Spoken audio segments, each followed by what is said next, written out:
Hello, everyone, and thanks so much for joining us today. We're having James and I have already had a real life launch for his book, Reggie and Me, and we are now, and here's the book, just so you know you're in the right place. We are now having an online launch, which is very, very exciting. If you want to tell us where you're from in the chat function, you can drop us a line and tell us where you're listening from. It will be interesting to see where everyone is. Please don't ask any questions yet. My name is Gail Schimmel. And I'm also a writer, and James and I go back a long way as writing friends, so it's very exciting for me to be able to host this. Just a reminder, we cannot hear you. You can hear us, hopefully. I really, really hope you can hear us. I will be opening the floor to questions, and you will use the chat function to ask those questions, but like I said, please don't do it until I open the floor to questions. We're going to have conversation for about 20 minutes, and then I will open for those questions. Just a reminder that bookshops are now open.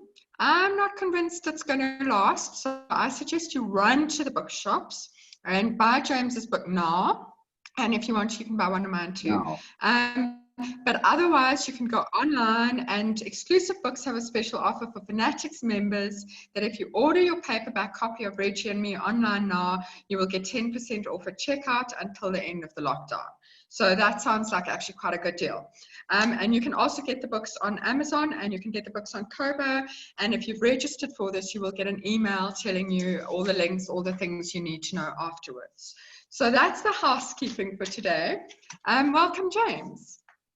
Thank you very much. Lovely to be virtually with you. It's not quite as good as over a glass of wine at Love Books, but No.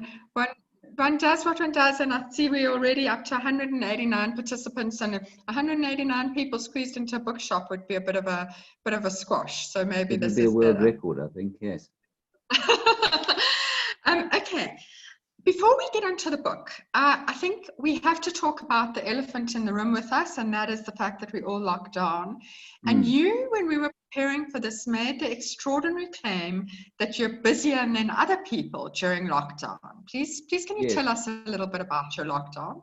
Well, I've been extremely fortunate to have been employed in the bush, doing these wild earth live safaris. So I've been working full time in a game reserve, so my space, my movement has not been curtailed at all. I haven't been allowed to go to town, but going to the dodgy settlement of Hoedspruit is not something I choose to do at the best of times. And so I've been having a wonderful time out here, doing 2 safaris a day, doing bits and pieces. Who are you taking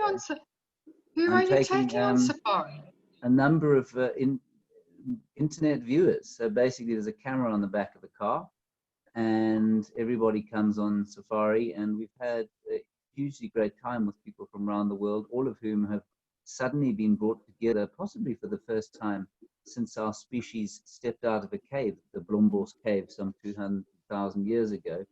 We've all been suffering from or affected by exactly the same problem. So we've had this kind of solidarity from around the world, and a lot of people have been drawing some sort of healing or perhaps just a virtual space even from nature, and coming on Game Drive with us every day. And I mean, you're ahead of the curve generally when it comes to online things. You've done online safaris for a while, and then just after I last saw you, you had an online wedding. So do you have any hints for people who now are having to have online weddings and aren't having voluntary online weddings like you did? How did your wedding go? And just give us some hints. I think the wedding went very well. I'm still married, which is excellent. It's 6 weeks on, and still going strong. Still got my ring, so that's good.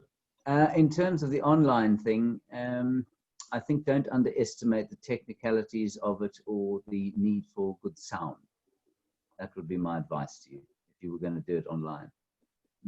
It sounds like there's a story behind that, but I'm not going to give you time to tell the whole story. No, before I move off lockdown, one of the things I've been fascinated by, and I want you to answer this with your safari hat on, and everyone who's waiting for news of the book, just bear with me, I'll get there.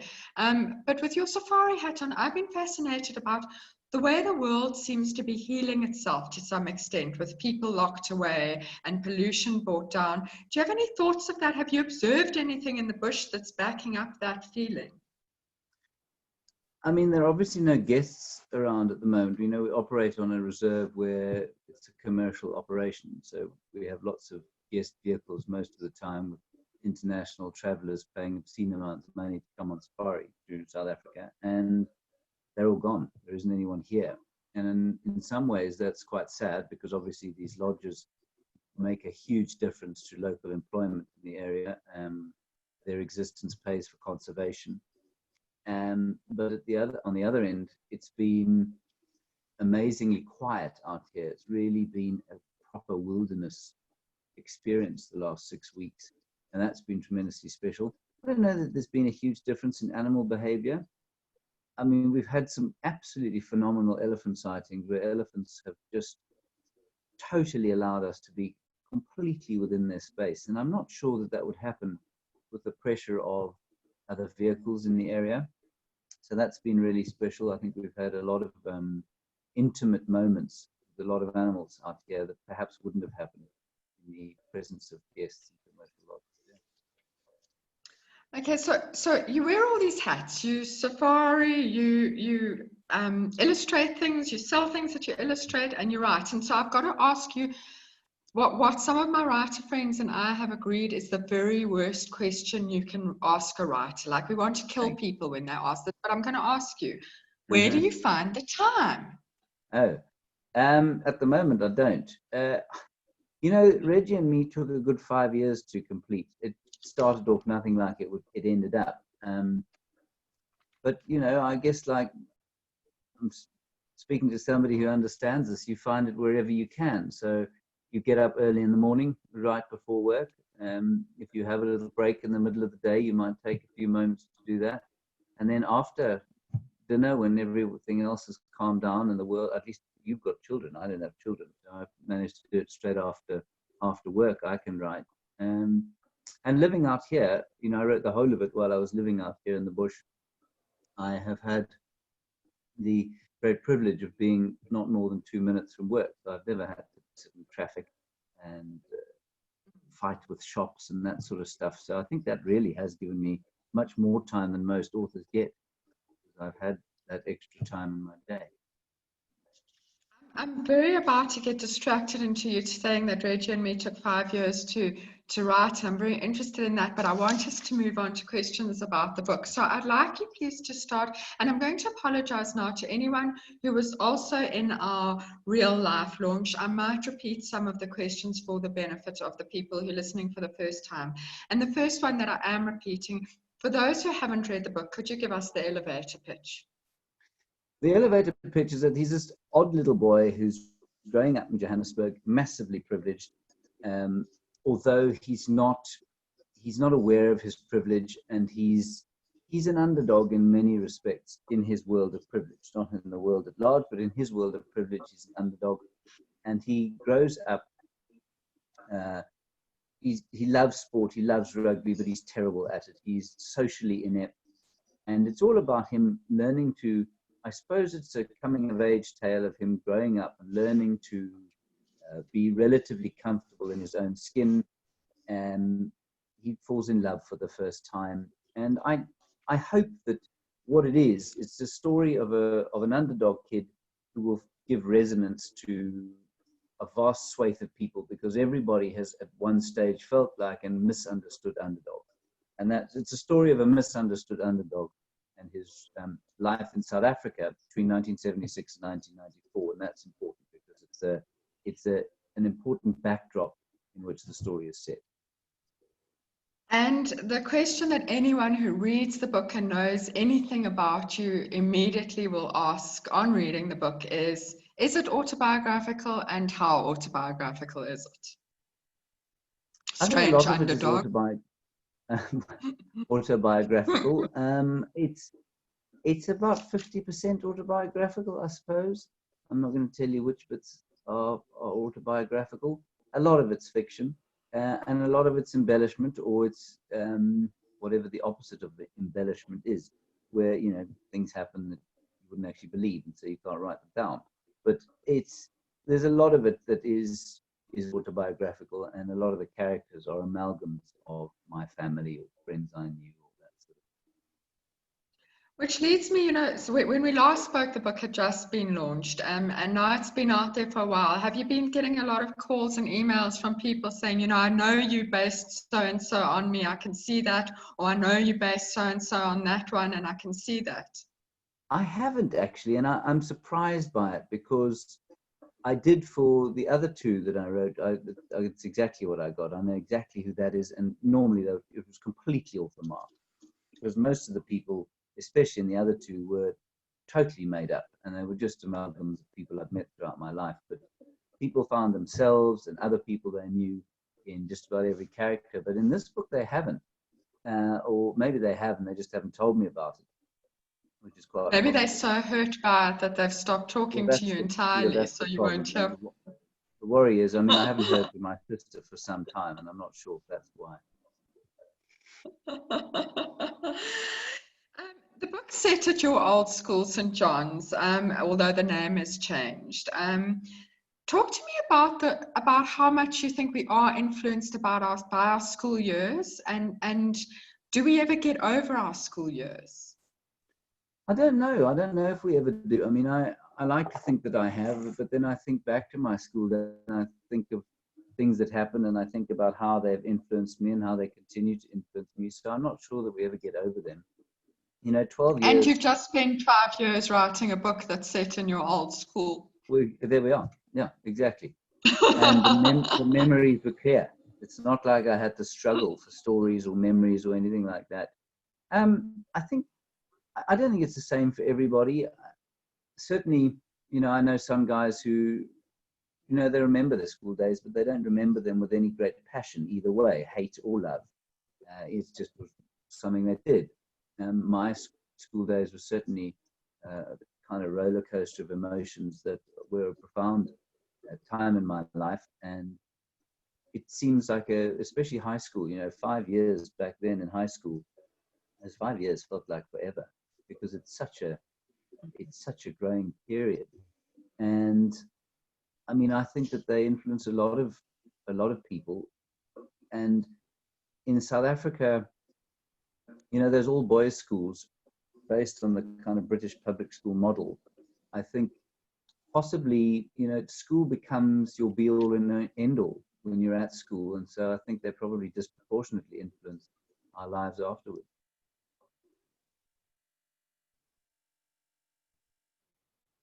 Okay. I lost the sound for a second there, but I think you give me a thumbs up that you finished that one. Okay. You're a very funny writer, and your previous novels were kind of laugh out loud, slap your knee funny, whereas this book is a much more subtle humor, quite a poignant humor. Which one of these comes to you more naturally? Which is the more natural James humor? I think that, the great humorists, or many of the great humorists that I enjoy, that I've read about, are people who are actually depressives. John Cleese, Rowan Atkinson, Hugh Laurie, all those classic, Stephen Fry, all those classic kind of British guys who you read or watch and think, he must be a bag of laughs to spend a lunch with, and he's probably horrible to spend time with. And the reason I bring that up is that I think my kind of humor, my style, I'm not a depressive as far as I'm aware, but my style of humor comes from, it's quite black humor. It comes from pathos a lot of the time. And I think that's what comes more naturally to me. And so in the first two books, it's cutting humor. It's often quite nasty. I'm just reading Back to the Bush again. I do a little reading every night on Facebook for people, and I'm reading that right now every evening. And I've been quite shocked at some of the things that I've written, because I haven't read it for a very long time. And comparing that with the humor in this one, which is much less cutting, it's much more based on pathos and the classic kind of British anti-hero who is funny because he's always losing. He's not funny. He's not the American. He's a funny guy who's a wisecracker. He's a kind of that. He's funny because he's a disaster, you know. And I think that to me comes quite easily, as well as the cutting stuff. But the wisecracking funny guy, I'm not great at. I think that cutting stuff might be something you learnt at your school, because I can name a person or two who have the same sense of humor. In the book, there's a quiet and somewhat uncomfortable political commentary, and it's uncomfortable, I think, for those of us who grew up in the suburbs, in the white suburbs of Johannesburg during the apartheid years. Do you think this is in some way an untold story of apartheid? I hope so. It was painful for me, and it was painful for me to come to a lot of the realizations that this kid comes to towards the end of the book, that I certainly hadn't come to by the time I'd finished school. And there were a lot of really uncomfortable moments while writing it, thinking, gee whiz, is that what it was really like? And then admitting to myself and forcing myself to admit that, yes, that's what it was like for me. And for Black people around me. And I was very cleverly pointed in the right direction by our publishers, share publisher. And they, the publishers at Pan Macmillan, especially Andrea, just said, don't make overt political statements here, because it's there. If people want to see it, it's all there. Just tell the story. And having read it out again, I read it online a couple of weeks ago. And it's, without saying anything, it's really laid bare about how apartheid affected everybody back then. And I'm quite proud of that. I mean, obviously, I was going to be a lot more overt about it, but I'm quite proud of the way it turned out, because I think it's a lovely story. It's a fun story. It's amusing. It's got a little bit of sadness in it, obviously.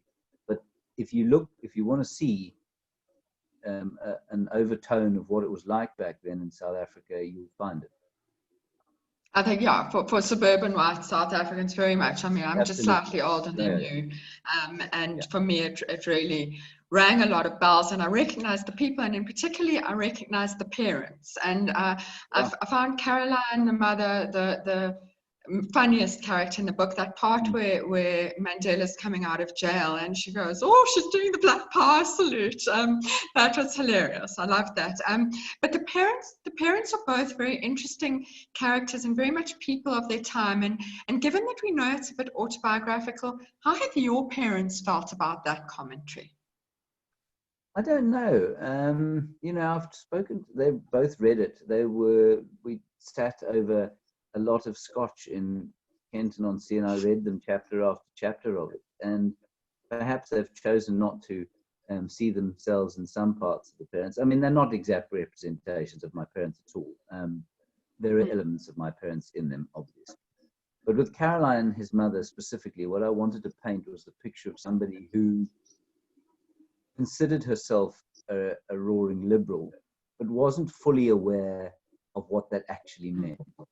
And in the father, because he's not South African, he's Scottish, what's quite nice about him is that he brings a tone to it that is, he's almost above it because he hasn't grown up in South Africa, but he's very conscious of what's going on, but he's made the conscious decision that there's nothing he can do about it other than vote, and that his family is much more important to him than the politics of the day.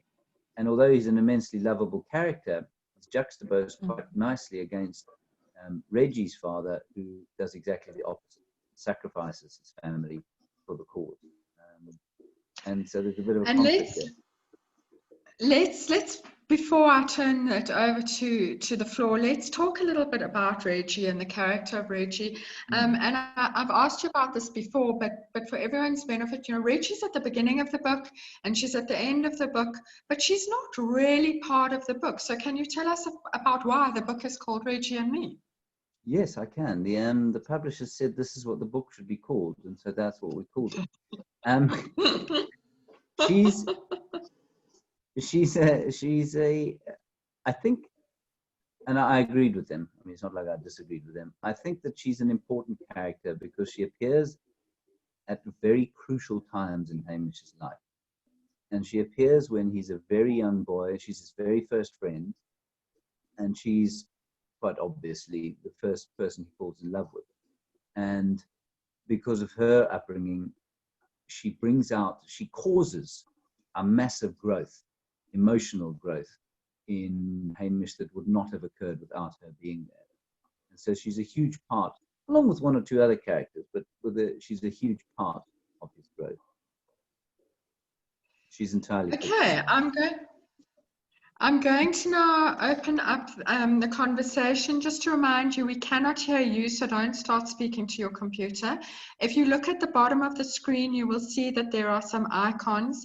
If you click on the chat icon, you will be able to ask us a question. Please don't use the Q&A. Use the chat icon, and I will see the questions coming up on the side, and we will get through as many of them as we can.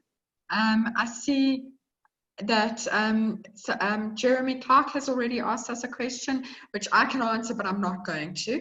The question is it told in the first or third point of view and in the past or present tense? It's told in the third person and it's told in the past tense.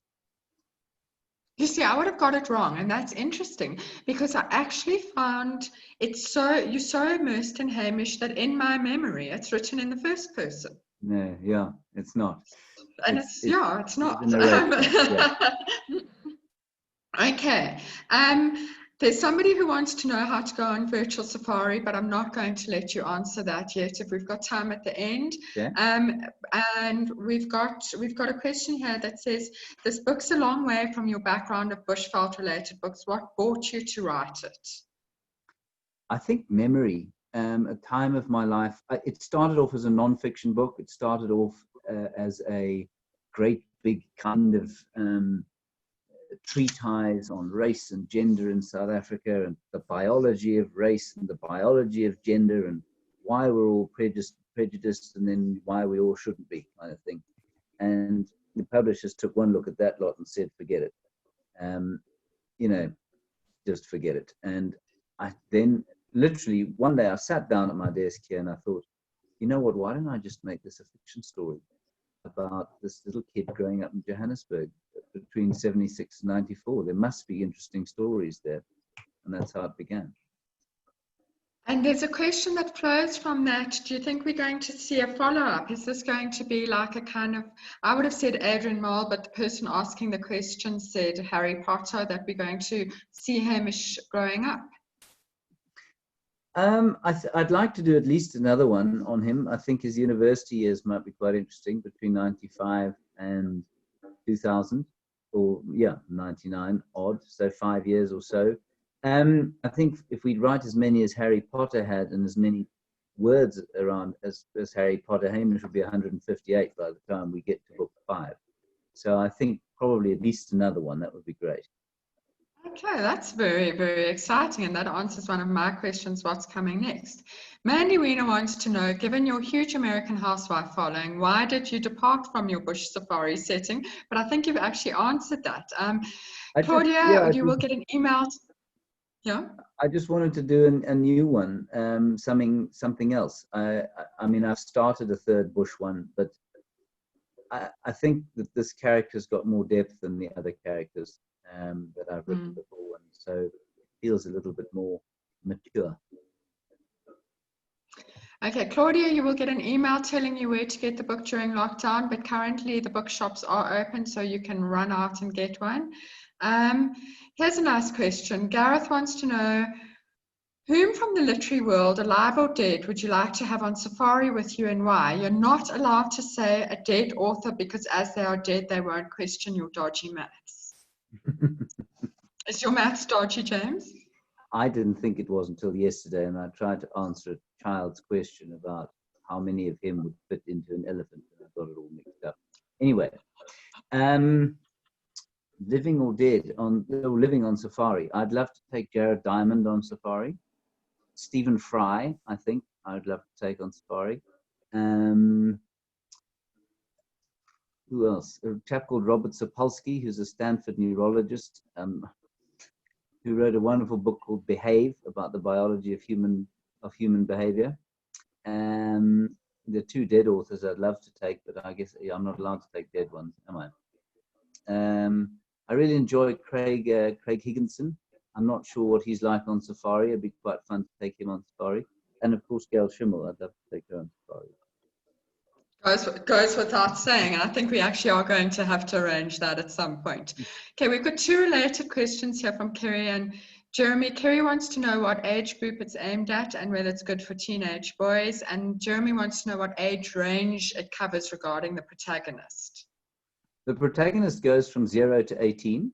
He's just over 18 when the book ends. I think it's suitable for teenagers. There's very little mention of sex, overt or hinted at. Very little. There's a bit of bad language, but that's, kids probably started swearing by the time they're 7, even if their parents don't like it. Yeah, so I'd say 12 and up. Yeah, I think that feels right for me also, but not to say it isn't for adults. Definitely, I think adults will enjoy it. Yeah. We've got a very nice comment here. I'm sorry if I pronounced the name wrong. Yatin. It says, James, this is a great book, a refreshing reminder. As a person who went to an Anglo-Saxon boys' school as a person of color and being the smallest, I related to a lot of your observations around race. Did going back to school to teach solidify some of your intuitive thoughts of boys' schools, and did you see a progressive change? Have you gone back to school to teach? Yeah, I taught guitar at St. John for 5 years. I do think it's a lovely question. I do think they've changed a little bit. I think they haven't changed as much as you would have thought in the intervening 20 odd years since I was at school. So I went back to teach in 2010 odd, and I taught until the beginning of 2014, somewhere around there. And I think that the tolerance and acceptance of homosexuality is definitely greater than it was. It's certainly not universal by any stretch of the imagination. We still hear South Africans, especially using epithets like faggot or puff, or I even find myself doing it sometimes, and I have to really, cuff myself over the hand or the face. So I don't think it's universally accepted. I still think that there's a lot of stigma around it, especially within some population groups in South Africa. At a private boys' school, it's better. St. John's had that massive debacle around race, 2 or 3 years ago, massively poorly handled, and a lot of black children and Indian children, colored children who'd been at the school in the recent past said, look, put their hands up and said, it's not as nice as you think it is, and these are the reasons that we felt that we had a rough time. So I think it's better than it was, but I think you'd need to talk to people of color to get a more accurate representation. And especially, I'm not sure how many people of color who I was at school with, and there were a few guys.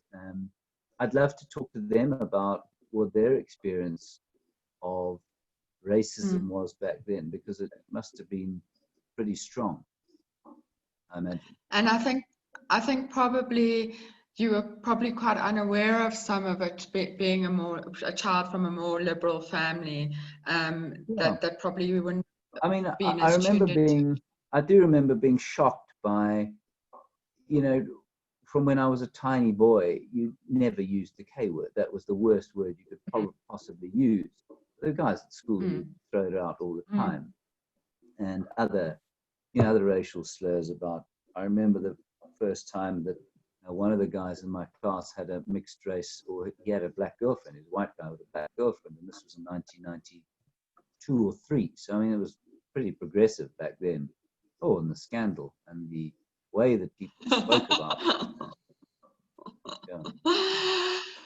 We've got a question here that I don't understand the question, so I'm just going to read it. James, trying to understand your sense of humor, which I enjoy. Why do you use the term bush, back to the bush, when in real life when you in real life use the term bush, do you accentuate it? What am I missing? What is it you say? I don't know. It's from the live safaris. It's just a funny way I have of pronouncing the word bush. I say bush. So it's not that your South African accent is getting in your way with your American fans. No. There's an interesting question here because I've heard a lot of people making this comparison and I don't really agree with it, but Cherry wants to know, would you compare your books to Spud? Isn't Spud the top-selling fiction title in South African history? I think it is. Yes, and in that way. So, no, not yet. I don't know. I almost feel like John van der Ruyt planted the seed in my head, maybe. I don't know. I loved Spud books. I read them all and really enjoyed them. What do you think? I don't know.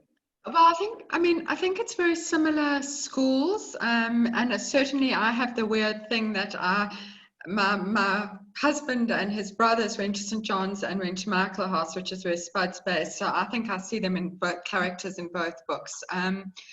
But I also think that Richie and Me is a much more poignant book, whereas Spud is quite it's poignant, but it's also it's a different sort of humor. It's a more slapstick humor in my eyes. Yeah. Whereas Reggie and Me is a more poignant story. I think, when I wrote A Year in the Wild, Spud had just kind of become the craze that it was. And I think I was heavily influenced by the style of it, the humor in it. So, yeah, to be compared with John van der Ruyt is a great compliment. Absolutely, yeah. Here's a question that I actually asked you the last time we spoke, which is, if you have a son in the future, would you have him educated the same way that Hamish was educated? I would, but I would have to take myself in hand and take the advice of my spouse and say, is this kid suited to that? Because not everyone is suited to it. And I think I nearly didn't survive at St. John's. I was very nearly taken out and put somewhere else where somebody of my more eccentric nature may have had a different experience. I'm very glad I didn't, because I have very fond memories, especially of my last years at school.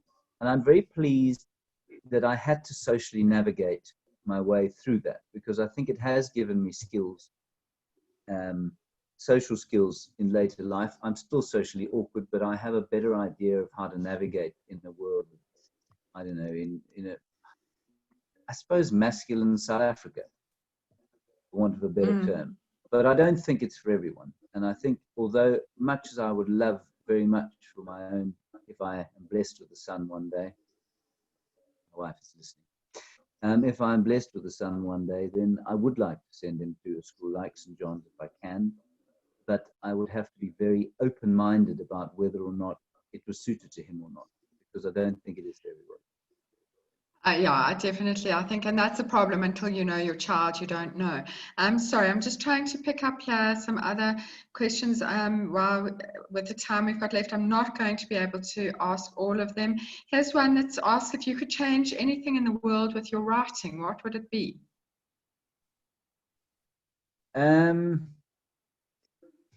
It's going to sound very twee, but I really would like to make a contribution to making people think a bit more about their reactions to the other, why it is that we respond in a way that is less than congenial to people of other races and other genders. And then that's on one side. And then I would very much like to try and make people think about where they get their information from and what they believe and why they believe and what they do and how they choose to interrogate what they hear. Because I think especially this COVID thing has really thrown into stark reality or stark relief the way that we believe stuff that is fed to us by politicians, by so-called scientists, by whoever. And I think that somehow we have to find a way to learn to interrogate information more effectively. Hopefully I'll be able to. That relates a bit to Kylie's question here, which is whether you would ever consider writing junior novels for younger children. And she has suggested perhaps on the topic of wildlife conservation. I've actually just been asked to try and do one. I haven't had a chance to reply or start one yet, but yeah, I'm definitely going to consider it, absolutely. Trying to write something for younger readers would be something I'd like to do. I'm not sure how young. We're going to probably try at sort of the ages was 9 to 11, I think, is what we're going for. And we'll see what that turns out. A lot of people have suggested really young kids' books, but maybe I'll try. I'll say, I don't know. And I'm going to ask a last question as our time is running out here, which is the reason I'm asking is because I was quite tempted to do something along these lines with my background, which was the cover photo taken at St. John's. And I got married at St. John's, and there's a photo of me in my wedding dress, pretty much in the place where I think we are supposed to picture the cover photo being. So I was very tempted to get that picture and put it up in the background. Is the cover photo at St. John's, or is it just a very good look alike? It's the oldest piece of St. John's. It's the prep archway, and that's my nephew in the picture. And we came up with all sorts of cover designs, and none of them worked. Nobody liked all of them. And I said, just give me a morning. I'll take my nephew to school. I've got an idea. And we put him in the middle of the archway there, and he's a tiny little kid. I mean, he's 7 now. He's bigger than he was when I took the picture. And it just worked. Yeah. So you are in fact the photographer as well as the writer. Yeah. Yes. Okay, I'm just having a glance through to see if there's anything else there's a lot about race that I think we've covered in enough detail.